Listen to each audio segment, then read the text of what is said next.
Y para empezar va a pedirle a Raquel que pase adelante, por favor. ¿Verdad? Porque el día de hoy vamos a tomar la enseñanza con varios ejemplos. El primero de ellos es un niño, que vamos a poner de ejemplo, y es Raquel, que tenía que venir temprano, pero bueno, vino a tiempo, porque es lo más importante, ¿verdad? Vamos a pasar, todos conocen a Raquel, ¿verdad? Es la hija mayor de Luis Calderón, ¿cierto? Bien, Raquelita, yo quiero que le diga a todos en la iglesia qué dice Proverbios 1:7.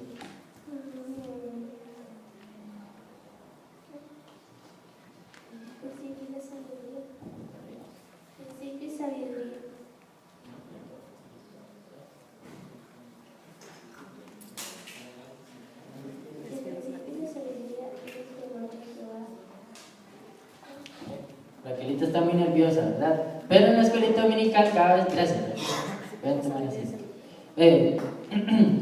cuando empezamos la escuela dominical, que me corresponde a mí, yo siempre les digo este versículo para que ellos lo memoricen.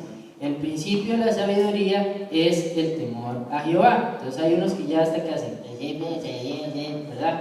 Hasta que arrugan la cara. Pero este tipo de cosas son las que nosotros tenemos que enseñarle a los niños para que tengan conocimiento y cuando estén adultos no se vayan a desviar. Vamos a leer Efesios 6 del verso 1 al 11 de manera antifonal. Empiezo yo.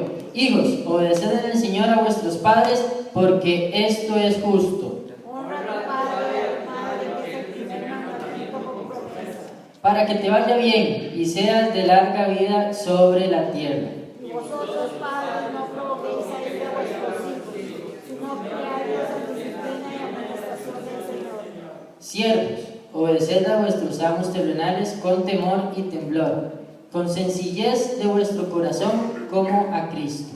No se sirviendo luego como los que quieren agradar a los hombres, sino conociendo que Cristo de corazón, haciendo la voluntad de Dios. Sirviendo de buena voluntad como al Señor y no a los hombres. Sabiendo que el bien que cada uno hiciere es que se les dará del Señor, sea siervo o sea libre. Y vosotros, amos, haced con ellos lo mismo, dejando las amenazas, sabiendo que el Señor de ellos y vuestro está en los cielos, y para Él no hay acepción de personas. Por lo demás, hermanos míos, fortaleceos en el Señor y en el poder de su fuerza. Vestíos de toda la armadura de Dios, para que podáis estar firmes contra las acechanzas del diablo. Vamos a orar. Padre Santo, te queremos agradecer este hermoso domingo de culto que nos permite reunirnos. Gracias, te agradecemos por la disposición de corazón de todos, por llegar temprano, Señor, y oramos por Jesucristo para que tú nos hables a través de tu palabra. En el nombre de Cristo Jesús, amén. Pueden tomar asiento. Bien.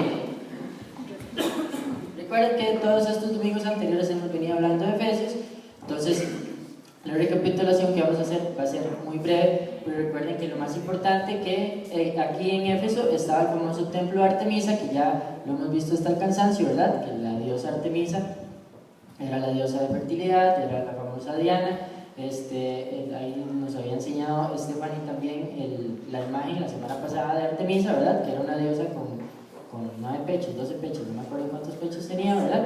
Pero, ¿cuántos? 10. 15, bueno, imagínense, estaba todavía más abajo. Entonces a ella se le daba adoración porque era la que daba fertilidad, y recuerden que en los cultos lo que se hacían eran orgías, ¿verdad? Lo que había dentro de los cultos eran como orgías. E incluso las niñas vírgenes eran dadas al templo para que fueran vendidas básicamente a las personas, al mejor postor, y eso era considerado como santo, ¿verdad? Entonces este es el lugar donde se está desarrollando esta carta. También se habían desarrollado falsas doctrinas. Dentro de esas falsas doctrinas, que es la que nos interesa el día de hoy, había uno que incluso en la que se decía que ya el matrimonio estaba prohibido, era obsoleto, ¿verdad? ¿Por qué esto? Porque ya tenían tanta bendición, recuerden que esto también era un puerto, que entonces ellos ya habían dejado de lado el matrimonio, cosa que a valor presente también se está dejando. Vean que muchas de las personas ya ahora no creen en el matrimonio, sino que nos juntamos un tiempito, si no sirve, pues calabaza, cada quien para su casa, dice el dicho, ¿verdad? El tema clave de la epístola de los Efesios es el misterio de que los gentiles, nosotros somos gentiles, son coherederos y miembros de un solo cuerpo por medio de Jesucristo, ¿verdad? Qué bendición, hermano, ¿verdad? Somos miembros de un solo cuerpo por medio de Jesucristo. Y en el capítulo 5, ¿verdad?, que es el anterior al que vamos a estudiar el día de hoy, nos habla un poco del amor y del matrimonio. Entonces vamos a hacer también un ejemplo el día de hoy de miembros de un solo cuerpo. Necesito 3 personas que sean tan amables de venir aquí adelante para hacer el ejemplo. No todos, porque no pueden participar todos, solo necesito 3, ¿verdad? Ahí está Don Mario, los 2 Don Mario, muchas gracias.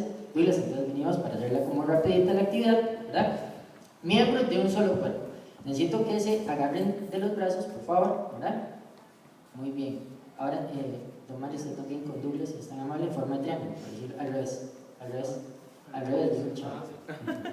Esa es, muy bien.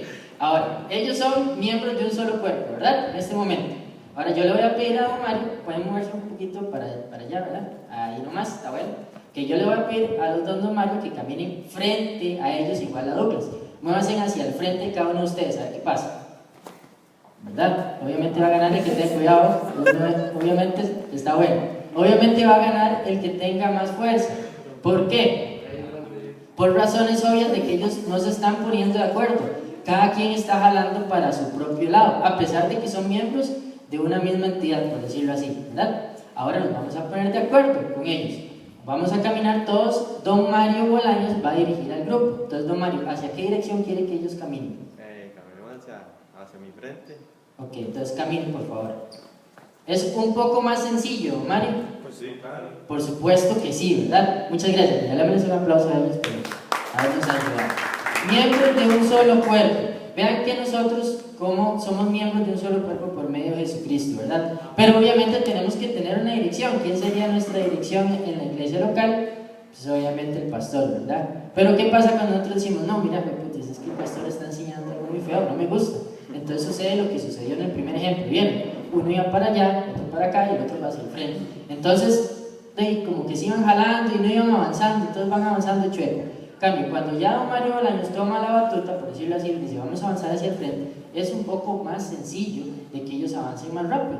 Eso significa miembros de un solo cuerpo, o sea, que vayamos en una misma dirección. Y somos miembros de un solo cuerpo por medio de Jesucristo. Amén.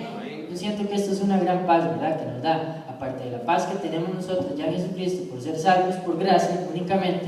Esta paz también de ser miembros en un solo cuerpo por Jesucristo también es algo que tiene que darnos como tranquilidad a cada uno de nosotros. Amén.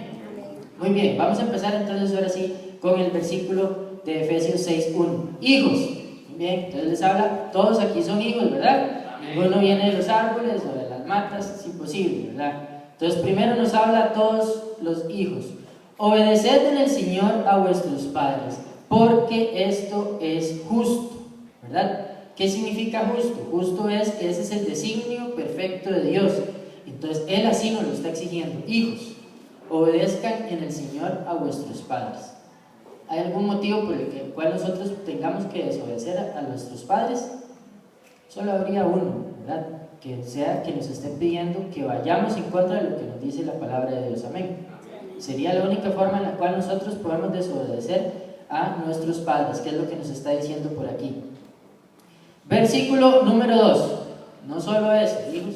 O sea, honra a tu padre y a tu madre, que es el primer mandamiento con promesa. Y honrar, ¿qué significa honrar? Honrar es tratar algo como si fuera algo precioso, ¿verdad? ¿Cómo tratan ustedes algo que les gusta, que es como precioso o valioso para ustedes? En el caso mío, yo les había contado, cuando yo tengo ropa que a mí me gusta demasiado, número 1, la cuido mucho, entonces la cuido tanto que a veces ni me la pongo, entonces me pongo la camisa como una vez al año, así de rajado, porque como la tengo como en alta estima, por decirlo así, entonces la cuido tanto que sucede que se me olvidó que la tenía ahí, entonces hasta el año me doy cuenta y la vuelvo a usar, o no la lavo, ¿verdad?, para que no se pierdan las cosas, hay que usarla, limpiarla y volverla a guardar para que quede así, pero se trata como algo precioso, ¿me entienden? O sea, uno cuida las cosas, eso, de esa forma es como nos están diciendo que honremos. Y aparte de eso, no solo es honrar, porque imagínense que aparte de la orden que Dios nos da, o sea, que es una orden que nosotros tenemos que cumplir, hay una promesa para eso, es un mandamiento con promesa. ¿Cuál es la promesa? 3, para que te vaya bien y seas de larga vida sobre la tierra. ¿A cuántos quieren que nos vaya bien en la vida? Bien, pues entonces está muy sencillo. Ahí recuerden que en el Decálogo es el primer mandamiento. Este es el primer mandamiento que regula las relaciones humanas. y el único mandamiento que regula la familia. Por lo tanto, obviamente este mandamiento asegura la realización de la familia. Y como les comentaba desde el principio, recuerden que como había una fábula que decía que ya el matrimonio no era tan válido, entonces aquí nos está aludiendo que este mandamiento, honrar a padre y madre, ¿verdad? No dice solo honra a padre o solo a madre, honra a padre y madre, está hablando de la familia en sí. Nos asegura la realización de una familia, entonces trae abajo la fábula que venían diciendo de que ya el matrimonio estaba obsoleto o que ya había jugado fútbol, como quien dice, o sea, ya había que pensionarlo, ¿verdad? Entonces, 3, para que te vaya bien sobre la tierra, para que te vaya bien y seas de larga vida sobre la tierra. Entonces, nosotros como hijos, aparte de que es un mandamiento, o sea, es algo que nos obligan, tienen promesa. Entonces, ¿por qué no hacerlo? Si tras de que hay que hacerlo, obligado, hay una promesa muy grande. ¿Qué promesa? Nos va a ir bien y vamos a tener larga vida sobre la tierra. Claro, a veces he visto viejitas de 110 años, ¿verdad? Exageradamente. Obviamente, esas personas, ¿cómo creen que honraron a sus padres? No crean que ellos son viejitos porque comieron bien o por salud. Es porque Dios dejó su promesa, ¿verdad? Amén. Son los viejitos que han honrado verdaderamente a sus padres. Amén. Versículo 4, ¿verdad? Porque no solo nos habla a los hijos, también tenemos un plan para los padres. Vosotros, padres, no provoquéis a ira a vuestros hijos, sino criadlos en disciplina y amonestación del Señor. ¿Verdad? ¿Qué significa disciplina y amonestación del Señor?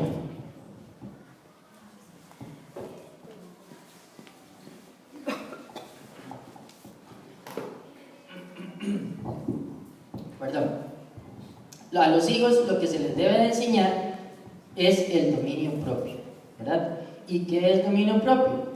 Entonces vamos a poner otro ejemplo. Ya todos los niños están arriba en la escuelita dominical, ¿verdad? Andrés, hazme el favor, llámame uno de los más chiquitillos.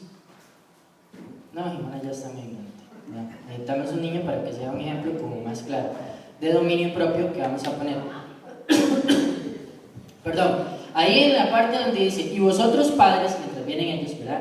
Ahí les está hablando a tanto a papá como a mamá, ¿verdad? No le está hablando solo a papá y a mamá. Pero obviamente cada uno de ellos tiene una posición diferente dentro de la familia con respecto a los hijos. El papá tiene la misión de corregir a los niños, o sea, la parte de disciplina, la parte de corrección. Y la mamá tiene la parte de la dirección. Vamos a ver dónde dice eso. Vamos a ir a Proverbios 1:8 a la parte B, y alguien, el primero que lo tiene,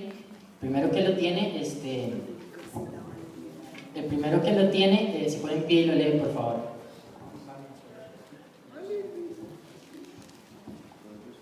Ahorita vamos a tomar a Pamela como ejemplo, ¿verdad? De dominio propio.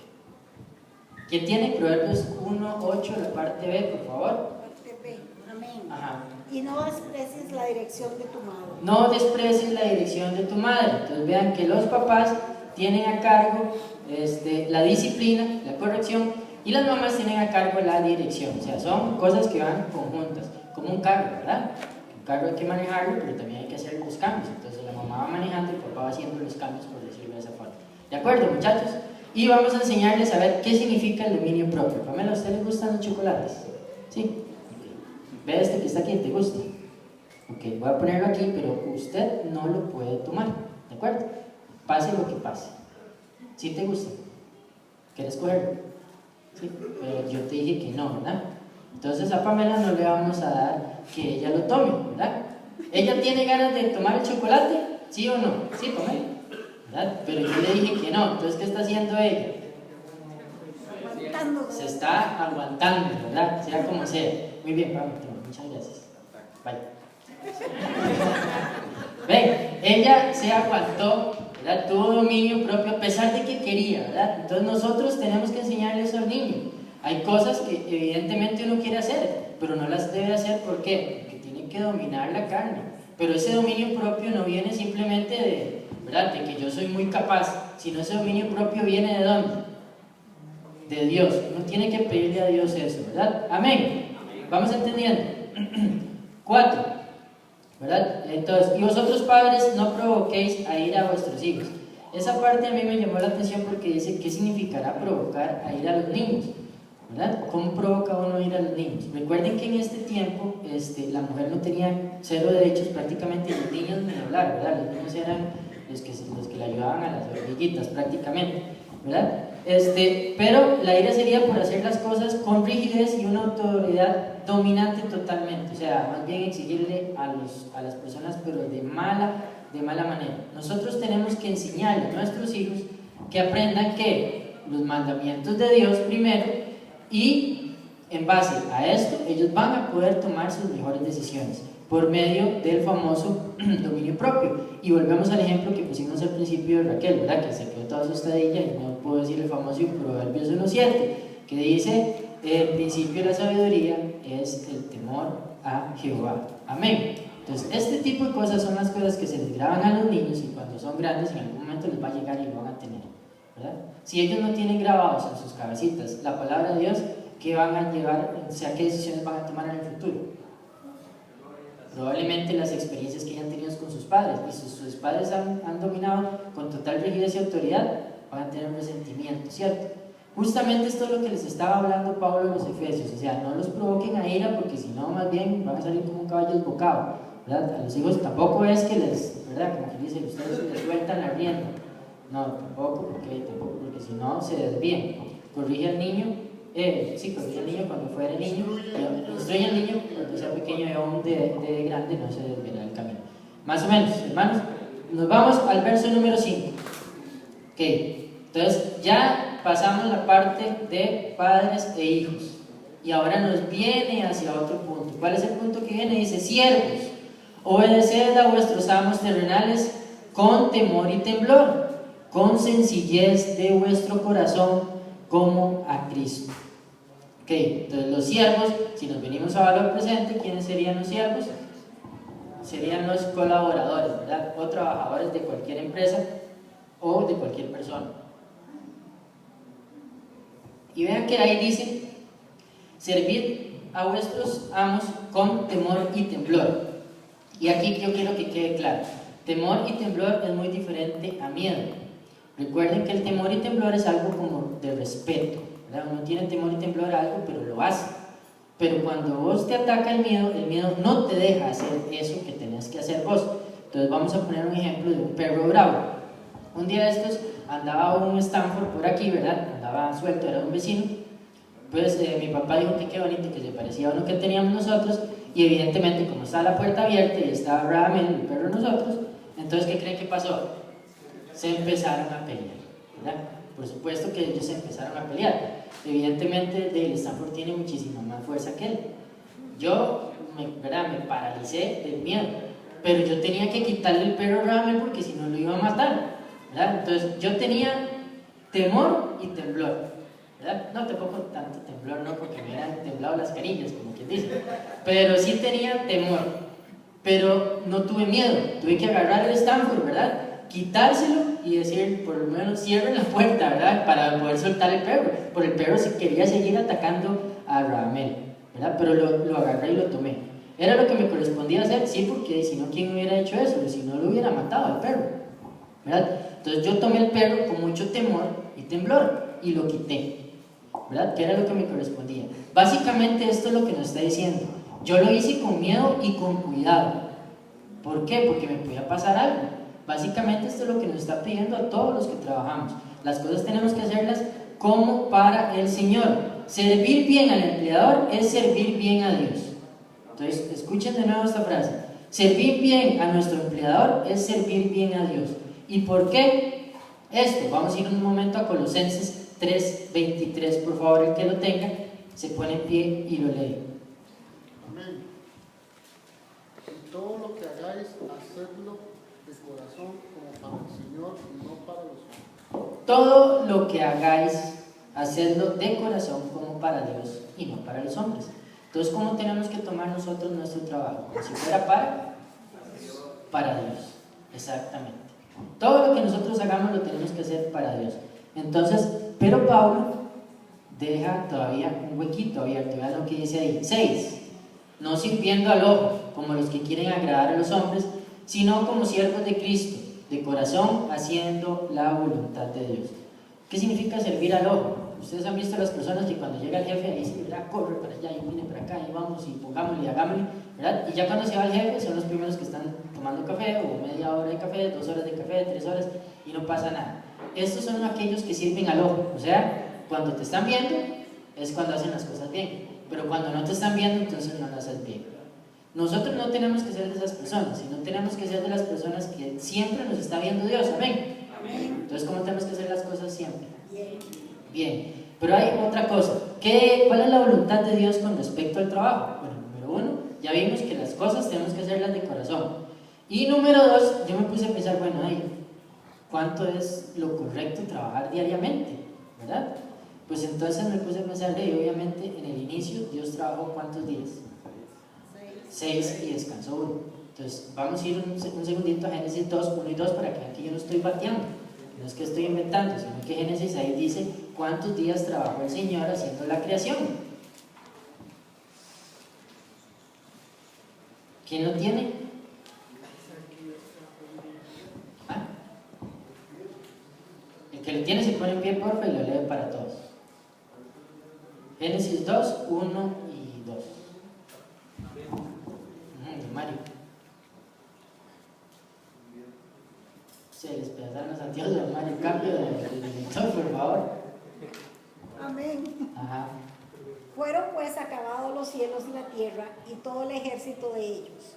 Y acabó Dios en el día séptimo la obra que hizo y reposó el día séptimo de toda la obra que hizo. Muy bien. Entonces quiere decir que lo correcto en trabajar, la voluntad de Dios con respecto al trabajo, es que trabajemos 6 y descansemos 1, ¿verdad? Ahora, ¿cuántas horas deberemos de trabajar al día? Esa es otra cosa que deberíamos de ponernos de acuerdo, ¿sí o no? Recuerden que entonces siempre decía en el Génesis, el relato hablaba de que fue la tarde y la mañana del día 1. Recuerden que los judíos, el día inicia en la tarde, por decirlo de esa forma, al revés que como nosotros, ¿verdad? Entonces, démosle la vuelta. Cuando sale el sol, más o menos son a las 6 de la mañana, ahí es cuando ellos empezaban a trabajar, ¿verdad? O sea, cuando sale el sol, 6 de la mañana. Y la tarde, ¿verdad? Más o menos sería a la famosa hora novena. La famosa hora novena sería a las 3 de la tarde. Entonces, si lo hacemos de 6 de la mañana a 3 de la tarde, ¿cuántas horas son? Son 9 horas, correcto. Bueno, ya Mario, ¿cómo está para las matemáticas, verdad? Son 9 horas diarias.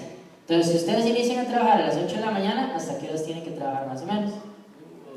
5 de la tarde más o menos. O sea, para que Dios bendiga su trabajo, muchachos, más o menos tienen que dedicarle 9 horas diarias de trabajo. Menos de esto, muchachos, la cosa anda, ¿verdad? Puede ser que Dios no les ayude, ¿verdad?, con lo que están haciendo. Hay que trabajar eso, pero recuerden que también hay que tener tiempo para la familia. No estoy diciendo que se van a esclavizar, entonces voy a hacer un promedio y trabajo unas 14, 15 horas diarias de lunes a viernes y descanso sábado y domingo. No, tampoco es eso, ¿verdad? Hay que tener una medida. A Dios tampoco le agrada los excesos, pero tampoco le gusta que usted se levante a las 10 de la mañana, vaya a trabajar a las 11 y tal vez a las 4 esté en la casa. Eso Dios no lo va a bendecir, se los aseguro, porque no hay. ¿Por qué no lo va a bendecir? Vamos a ir un segundo a 2 Tesalonicenses 3:10 y vamos a ver otro consejo que le dio Pablo a los tesalonicenses en ese momento, ¿verdad? Que todos lo conocemos ese versículo. ¿Cómo fue?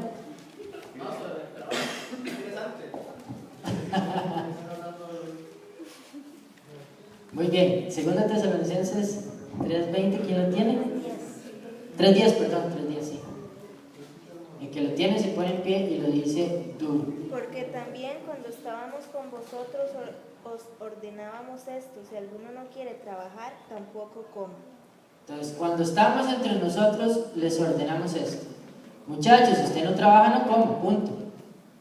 O sea, no crean que Dios les va a llegar y decir, obviamente Él es el dueño de todo, el oro y la plata, pero es que Él les dice, tienen que trabajar para comer. Lamentablemente, por causa de Adán, tenemos que trabajar y comer. Si no, ahí estaríamos en el jardín del Edén comiendo frutos y ahí sirviendo al Señor diariamente. Pero no es así. Nuestra situación es diferente. Si quieren comer, tienen que trabajar. Si no, no crean que las cosas les van a llegar gratuitamente a la casa, ¿verdad? ¿Verdad? Que les van a llegar, a menos que ustedes tengan un proyecto diario. Bueno, José, tal vez para que me parezca un punto. Si bien Dios bendice una una vez hace algún tiempo aquí algo habló sobre los principios, principios bíblicos y los principios eternos, mira Dios, simplemente usted sea cristiano o no, esos principios van a regir su vida. La salvación no tiene que ver. La mano dirigente, prosperada es un principio de Dios. Usted puede ser muy devoto a la fe, pero si es negligente en el trabajo, Dios no va a dar prosperidad en esa vida. Muy bien, gracias por el aporte, Diego. Básicamente eso es lo que estoy diciendo, que uno tiene que decir, bueno, ¿cuánto es bueno trabajar y cuánto ya más bien estoy de vago, honestamente? Entonces, si Dios trabajó más o menos, aproximadamente, estamos haciendo cálculos aproximados, 9 horas diarias, ¿cuánto creen que ustedes que es lo prudente trabajar diariamente? Las famosas 9 horas diarias o las 8 horas quitándole la bendita hora de almuerzo, cosa que no hay ningún problema. Pero son 6 días a la semana. Dios no trabajó 3 ni 2, trabajó 6 y descansó 1, ¿verdad? Y ese 1 hay que dedicarlo a la iglesia. Amén. Ven, entonces tal y como nos decía Diego, la mano diligente será prosperada. Y el que no trabaja, no come, muchachos. O sea, Dios es muy claro con esto. Que no trabaja, le tocará no comer. Tiene que aguantar no sé cuántos días de hambre o qué, pero Dios lo dice claramente. El que no trabaja, que no come. Amén. Nos vamos, continuemos. 7. Efesios 6, 7. Sirviendo de buena voluntad, como al Señor y no a los hombres. Ya eso lo vimos, ¿verdad? Todas las cosas que hagamos, hagámoslas de corazón como al Señor. 8. Sabiendo que el bien que cada uno hiciere, ese recibirá el Señor, sea siervo o sea libre. Continuamos. 9. Y vosotros amos, ok, ahí ya le cambió el asunto, ¿verdad? Ya les dijimos, ya hablamos de los siervos o los que trabajamos para alguien, ahora nos va a hablar a los dueños, propietarios de negocios. No crean que el propietario de negocios entonces llega tarde, se va temprano y hace lo que le da la gana. Dice así, haced ellos lo mismo, ¿verdad? Otra vez, haced ellos lo mismo.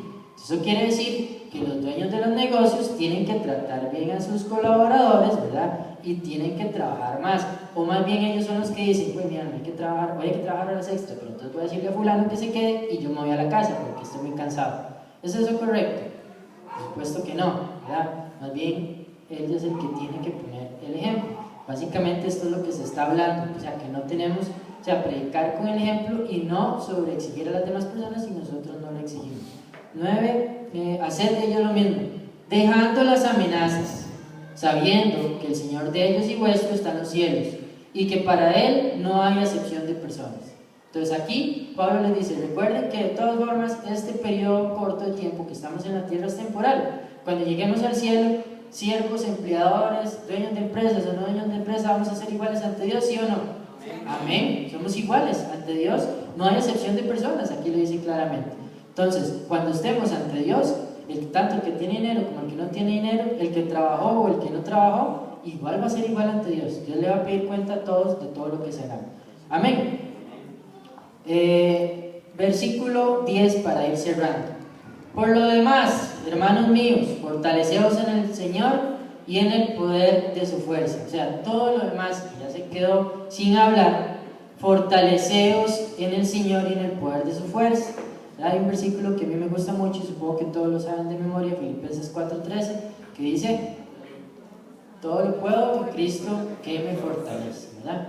Todo lo puedo en Cristo que me fortalece. Esto es lo que también, más o menos parafraseado, está diciendo aquí. Por lo demás, hermanos míos, fortaleceos en el Señor. ¿En quién nos vamos a fortalecer? ¿En un papanatas? No. Hay una canción que estaba escuchando estos días que decía que en la tumba de Mahoma están los huesos de Mahoma, ¿verdad? En la tumba de todos los grandes representantes de las religiones, ahí están los huesos. ¿Dónde está la tumba de Jesucristo? No hay tumba. La tumba está vacía, porque Él resucitó. Entonces, ¿en quién nos estamos fortaleciendo nosotros? En el Dios vivo. Venció la muerte, venció a la muerte, venció al diablo. Entonces, eso quiere decir que el poder de Satanás sobre nosotros los cristianos ya fue quebrado, o sea, ya Él está vencido, ¿verdad? Entonces, imagínense en quién nos tenemos que fortalecer nosotros. En el Señor. Nuevamente, es otro versículo que nos tiene que traer como, ¿verdad? Como paz, como tranquilidad, ¿verdad? porque Él conquistó para siempre el poder del pecado y de la muerte. Amén. Muy bien. Y para cerrar, ¿verdad? Que ya a partir del 11 en adelante nos va a hablar sobre la armadura de Jesucristo, pero nos dice de qué forma vamos a nosotros a fortalecernos en el poder de Jesucristo. Dice, vestidos de toda la armadura de Dios para que podáis estar firmes contra las acechanzas del diablo. No crean que porque Jesucristo ya venció al diablo, el diablo no va a querer contraatacar, ¿verdad? O sea, el diablo más bien está en eso. Ojalá se caiga Marito, ¿verdad? Porque ya estoy deseando para agarrarlo en el aire. Por supuesto que sí. Por supuesto que sí, pero eso lo va a hablar Kalin en la enseñanza ahora, entonces vamos a dejar esto por aquí. ¿Tenemos alguna pregunta, muchachos, hasta el momento? Pastor. Digamos, en esa época que estaba empezando la iglesia, había un temor en el imperio. El temor era que el cristianismo fuera a cambiar las relaciones civiles, como es el esclavo y el amo. O también las relaciones de familia, o que el Mesías esperaba que viniera a conquistar el mundo, ¿verdad?